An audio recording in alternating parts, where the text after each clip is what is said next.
अगर आपका भी फेसबुक का पेज प्रोफाइल मोनेटाइजेशन इम्पैक्टेड या मोनेटाइजेशन इफेक्टेड या रिस्ट्रिक्टेड या आपका फ्लैग बिहेवियर या इस तरीके से और भी कई कारण हो सकते हैं जिसकी वजह से आपका जो मोनेटाइजेशन है, जैसे आपका अनओरिजिनल कंटेंट हो या कुछ भी ऐसे बहुत सारी पॉलिसीज़ का उल्लंघन देके आपका मोनेटाइजेशन को बंद कर दिया गया हो, जिसके बाद फिर आप अपनी रेवेन्यूज़ को जनरेट ना कर पा रहे हो।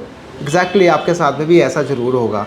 सो भाई काफ़ी टाइम से देखो अभी दीप्तानु भाई भी ऑलरेडी लगे पड़े हुए हैं पर्टिकुलर इस मुद्दे को लेकर। हालांकि उनके साथ वाकई में बहुत गलत हुआ, क्योंकि ये वही वाली चीज़ है कि देखिए कि सिस्टम, देखो सिस्टम है, वो सिस्टम के अगेंस्ट अगर कोई भी आदमी आवाज़ उठाएगा, देखो एक आदमी आवाज़ उठाता है तो शायद हो सकता है कि उतनी कार्रवाई ना हो, लेकिन अगर मल्टीपल लोग आवाज़ उठाएं तो हो सकता है कि उस पर कोई कार्रवाई हो सकती है। लेकिन अगर सिस्टम के ख़िलाफ़ बोला गया तो हो सकता है कि वो सिस्टम सबकी आवाज़ बंद कर दे, जैसे कि दीप्तानु भाई के साथ भी हुआ। एक्चुअल में उनके साथ बहुत बुरा हुआ, ऐसा फेसबुक को नहीं करना चाहिए था। ये बहुत मतलब एज ए कंटेंट क्रिएटर देखा जाए तो रियली बहुत गलत है। तो आखिर में ये सब प्रॉब्लम्स आती क्यों हैं और क्या प्रॉब्लम है ये फ्लैग बिहेवियर का और साथ ही साथ मोनेटाइजेशन इम्पैक्टेड का, मोनेटाइजेशन इफेक्टेड का, ये सब कारण क्या होता है? देखो एक चीज़ आप अपने दिमाग में बैठा लो कि अगर आपने गलती की है तो आपको वो गलती एक्सेप्ट करने की आपके अंदर क्षमता होनी चाहिए। आप ये नहीं डिनाई कर सकते नहीं नहीं मैंने नहीं किया गलत। भाई फॉर एग्जांपल जैसे आपने पहले क्लिप डाला, कपिल शर्मा शो डाल दिया, मूवी उठा के डाल दिया, कुछ भी क्लिप उठा दिया, वेब सीरीज उठा के डाल दिया, फिर सारा डिलीट करके बाद में बोलते हो अरे नहीं नहीं मैं तो ऐसा काम किया ही नहीं, अब तो मेरा सब जेन्युइन है, मेरे सारे ओरिजिनल रील्स हैं, मेरे सारे फ़ोटो वीडियो सब कुछ है। भाई सब लोगों के लाखों लाखों मिलियंस ऑफ मिलियंस में व्यूज़ हैं, उससे उनका जो मिनट व्यूज़ काउंट कंप्लीट हुआ और बाद में देखा जाता है कि वीडियोस पे 100, 150, 200, 2000, 5000, 10,000, उससे 2 मिलियन का मिनट व्यूज़ कैसे कंप्लीट हो जाएगा? तो देखो आप जितना स्मार्ट बन रहे हो और कहाँ स्मार्ट बन रहे हो, आप बन रहे हो या फेसबुक के ही नगरी में रह के, तो वो नहीं चलने देगा ना। तो आखिर में हम समझते हैं थोड़ा सा डिटेल्स में आखिर में क्या है फ्लैग बिहेवियर का मामला। आप ये गलती सब मत करो, नहीं तो आप भी प्रॉब्लम में फंस जाओगे। जैसे आप देखोगे यहाँ पे पर्टिकुलर इस पेज के ऊपर अभी बेसिकली मेरे पास एक पेज आया और आप यहाँ पे पेज नोटिस करोगे, आप यहाँ पे देखोगे सब कुछ यहाँ पे सब डाउन हो रखा है, सारी चीज़ें ख़राब हो रखी हैं। लेकिन इसके अलावा अगर आप यहाँ पे मोनेटाइजेशन के टैब के अंदर जब जाओगे तो आप देखोगे यहाँ पे लिखा आएगा मोनेटाइजेशन इम्पैक्टेड, और आप नोटिस करोगे star ads on reels, bonus, in stream ads सब कुछ बंद पड़ा है, यानी कोई भी चीज़ काम नहीं कर रहा, हर एक चीज़ स्टॉप हो गया है। अब आखिर में स्टॉप होने के कारण आप यहाँ पे जैसे जाओगे व्यू इम्पैक्टेड के ऊपर तो आप यहाँ पे नोटिस करोगे आपके पास सामने जितने भी सारे टूल्स हैं सब टूल्स बंद हैं, इन स्ट्रीम एड्स भी बंद हो गया, सब रेड पड़ा हुआ है। मोनेटाइजेशन पॉलिसी के जाओगे तो आप यहाँ पे नोटिस करोगे लिखा आएगा भैया ये पेज का नाम और लिखा आएगा कि वॉज फ्लैग्ड है बिहेवियर और content that goes against our partner moderation policy and content moderation policy, यानी दोनों पॉलिसीज़ लगा रहा भाई, एक तो पार्टनर मॉडरेशन पॉलिसी, दूसरा कंटेंट मॉडरेशन पॉलिसी। तो देखो मैं वही बता रहा हूँ ना कि लोग समझते नहीं। लोग अभी आपने नोटिस किया, शायद आपने देखा होगा कि आजकल कुछ कीवर्ड्स बड़े ट्रेंडिंग चल रहे होते हैं, जैसे कि आप देखो ये एक स्क्रीनशॉट देखो, BMW वाला आपने हैशटैग बहुत देखा होगा। मतलब इतना पूरा वो paragraph copy paste copy paste copy paste हर एक पोस्ट में हर एक जगह पे उसको पोस्ट करते ताकि हमारा कंटेंट जो है रीच बढ़े, हमारा कंटेंट वायरल जाए। भाई क्यों? आप कंटेंट आपने बनाया है मटर पनीर और डाल रहे हो वहाँ पे BMW के कंटेंट, मतलब उसका जो कीवर्ड्स, उसके नाम, इन सब चीज़ों का यूज़ कर रहे हो। ऐसे एक मर्सिडीज़ का भी चलता है, मर्सिडीज़ को ये स्क्रीनशॉट देखो आप, इस पर एक मर्सिडीज़ का भी ऐसा चलता है। तो मतलब आप कुछ भी, ये तो क्या उल्लंघन कर रहे हो आप? मेटा डेटा पॉलिसी का उल्लंघन कर रहे हो आप। सो डेफिनेटली आप तो पहली बात तो पार्टनर मॉडरेशन पॉलिसी नहीं फॉलो कर रहे हो। उसने जब मना किया कि आप अपने कंटेंट से रिलेटेड आपको हैशटैग डालना है, कंटेंट से रिलेटेड आपको अपने टाइटल टैग ये सब चीज़ें डालना है, आप अननेसेसरी चीज़ें अपलोड कर रहे हो, अननेसेसरी चीज़ें आप वहाँ पर डाल रहे हो। सो डेफिनेटली आप सब ये प्रॉब्लम फेस करोगे ही करोगे। और रही बात आप यहाँ पे देखोगे इस कंटेंट के ऊपर, तो एग्जैक्टली यही सब चीज़ें थी, मल्टीपल टाइम सेम ही हैशटैग, सेम ही सब कुछ, मतलब वो हैशटैग, वो टाइटल, वो चीज़ें जो कंटेंट से लेना देना नहीं है।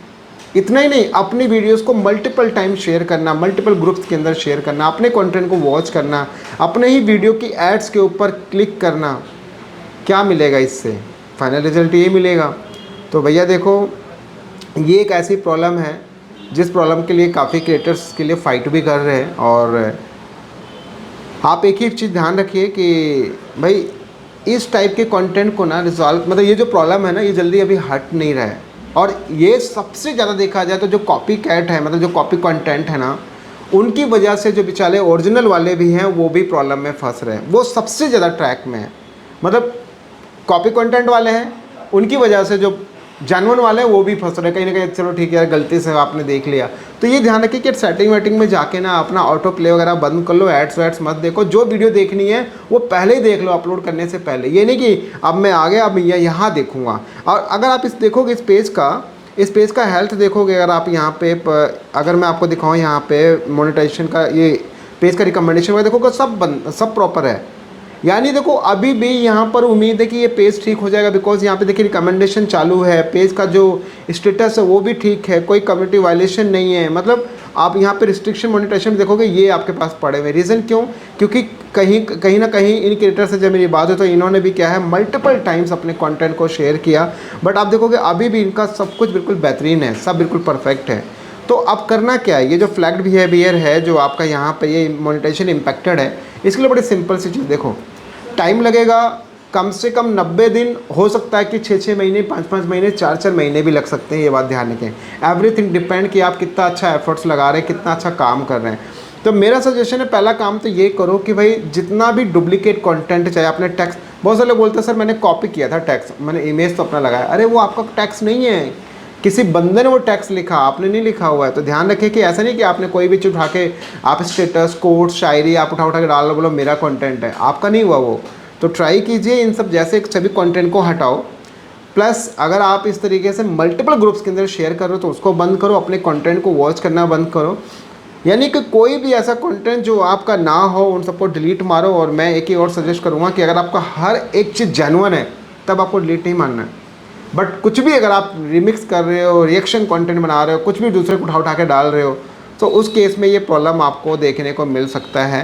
तो मैं आपको एक ही चीज़ बोलूँगा कि इन सब चीज़ों को आप हटाएं और इकट्ठा मत हटाना। ऐसा नहीं कि आपके पास 200 वीडियो डली है तो आप एक ही दिन में 200 वीडियो उड़ा रहे हो, वो प्रॉब्लम करेगा। और भी आपको 2 से 4 दिन में लगाइए कम से कम उसको डिलीट करने में, राइट। तो धीरे धीरे हटा के फिर रेगुलर आप अपना एवरीडे 3 से 4 कंटेंट पब्लिक करो, लॉन्ग शॉर्ट, अपना बाकी अपना इमेज भी और फोटोज, मतलब सब चीज़ें, ये photo video long short text, ये पूरी एक्टिविटी करना स्टार्ट करो। और ट्राई कीजिए कि वीक में कम से कम 3 दिन आप लाइव आओ, और कम से कम वो लाइव आपका होना चाहिए 35 मिनट 40 मिनट्स। अब वो 30 मिनट्स ही रखो उसको, कहीं ना कहीं फिर जाके आप ये उम्मीद करो कि ये आपकी प्रॉब्लम्स बहुत जल्दी रिजॉल्व होंगे। और आई होप कि बाकी तो आप सोचो कि बस डिलीट मार के छोड़ दो, हम कुछ काम ना करें, अपने आप ही हट जाएगा, तो नहीं, फिर भूल जाओ, फिर ये भूल जाइए कि आपका ये प्रॉब्लम हटेगा, नहीं हटने वाला जल्दी। तो फिर से एक बार मैं ये बोलूँगा कि आप इस टाइप के कंटेंट को आप ट्रैक करो, उनको आप रिमूव करो, रिमूव करने के बाद रेगुलर उस प्रोसेस को फॉलो करो, अपना जेन्युइन कंटेंट आप पब्लिक करते रहिए। डेफिनेटली आपको एक पॉजिटिव रिस्पांस आपको देखने को मिलेगा। और ट्राई करो कि आपको रिक्वेस्ट रिव्यू का अनदर का ऑप्शन मिल जाए और आप वहाँ पे रिक्वेस्ट भी करो, और साथ ही फेसबुक की टीम को आप रिपोर्ट भी करते रहो। रिपोर्ट करने का मतलब ये है कि ये नहीं कि बस आपने कुछ भी लिख दिया, नहीं, आप उसको एक्सप्लेन करो, अगर हो सके तो उसकी लाइव चैट करो, और साथ ही अपनी स्क्रीन शेयरिंग करके उसको दिखाने की कोशिश करो। ये सब कहाँ से होगा? वेबएक्स पे होगा। वो एक सॉफ्टवेयर इंस्टॉल करवाएंगे, आप बहुत आसानी से उनकी टीम से जब आप कोऑर्डिनेट करेंगे मेटा बिजनेस शूट के अंदर जाकर, तो बहुत ईजिली ये सब चीज़ें कर पाओगे। लेकिन हाँ, टाइम लगेगा, प्रोसेस है, फिर आप इन सब चीज़ों को रिसॉल्व कर पाओगे। आई होप कि आप मेरी बात को समझ पा रहे होंगे। हाँ, ये सब जो हैश वैश टैग है ना, बंद कर दो ये सब चीज़ें। शुरुआत के दौर में कमाल हो गए, लेकिन जब ये प्रॉब्लम्स आ जाएंगे तो वो जितना आप कमाने की सोच रहे हो ना, वो सब बंद हो जाएगा। तो ट्राई करो ना, ओरिजिनल करो, कि जो कि आपका लॉन्ग टर्म तक आपको बेनिफिट देता रहे। बाकी बहुत सारे लोग जो है अनओरिजिनल को भी लेकर, देखो साफ साफ बोल रहा है कि अनओरिजिनल कंटेंट, तो मतलब आपको वो हटाना पड़ेगा ना। अभी आप सोचो बिना हटाए काम चल जाए, तो नहीं, हटाना पड़ेगा जितना भी आपने दूसरे का यूज़ किया है। लोग बोलते हैं सर मैंने फ़ोटो यूज़ किया, वो तो मैंने गूगल से लिया। अरे गूगल आपने थोड़ी लिया, आपसे पहले और ना जाने कितने लोगों ने उस चीज़ को इस्तेमाल किया होगा। सो आई होप कि आप मेरी चीज़ों को समझ पाए, तो इन सब चीज़ों को फॉलो कीजिए। टाइम लगेगा और परेशान मत होइए, अगर गलती की है तो उस गलती को एक्सेप्ट करके काम करना आप स्टार्ट करें, ठीक है, ठीक हो जाएगा, ये बात ध्यान रखें। मिलते हम लोग नेक्स्ट और एक अच्छी वीडियो के साथ। प्लीज़ इस वीडियो को ज़्यादा से ज़्यादा शेयर करो ताकि बाकी लोगों को भी इन्फॉर्मेशन ये मिल सके।